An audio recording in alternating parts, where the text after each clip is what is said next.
a.m. kasi yung susunod nasa 12 noon na. And at the same time, kung hindi ka naman po magdadala ng inyong sasakyan papuntang Puerto Galera, pwede ka namang mag-outrigger boat. Sanay na sanay mag-boat. Diba? Sanay ako mag-boat. Ang outrigger boat, social yung dating, diba? Social? Hindi, yung outrigger boat. Okay. Alam mo yung outrigger boat? No. Alam mo yun. Yung bangka na may cottage. Pinasosyal ko lang. Kasi social tayong dalawa. And it leaves every 30 minutes from Batangas to Puerto Galera. Oo. So, dahil may dala tayong sasakyan, saga tayo. Pero buti na lang, may mga ganito, di ba? Oo naman. Thank you nga pala sa Montenegro for having us here. Thank you, Montenegro. Thank you. Let's go. Tulad ni Kian, naghanap ako ng mga paraan para naman maaliw sa Roro.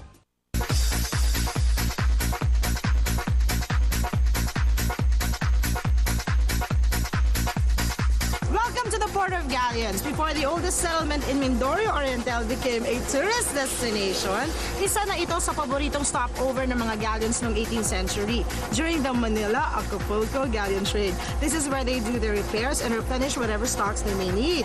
At that time, alam mo yung galleon? Ship. Na malaking-malaki. Okay, at that time, this was the biggest galleon that the world has ever seen because they weigh as much as 2,000 tons. Oh my God. History 101. Pero lahat ng kailangan mo malaman tungkol sa island ng Puerto Galera ay dito, sa brochure na to. At ang sabi dito, travel at your own leisure, hop from one island to another, or trek the rainforest and enjoy the beauty of Puerto Galera. Mabuhay! The first order of the day is to find Kian. Puma, ito ang White Beach. Yun na, pupunta pa lang tayo ng White Beach. Ito na yun. Ito yung pinaka-popular dito sa Puerto Galera. Eh bakit tawag sa kanya White Beach kundi siya white? White kaya siya. Kasi umulan. Kaya akala mo hindi white. So lahat ng alikabok, bumaba.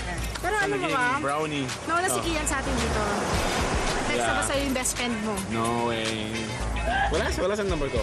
Huh? Ano ka? Lagi nga kayo nagka-text, di ba? Excuse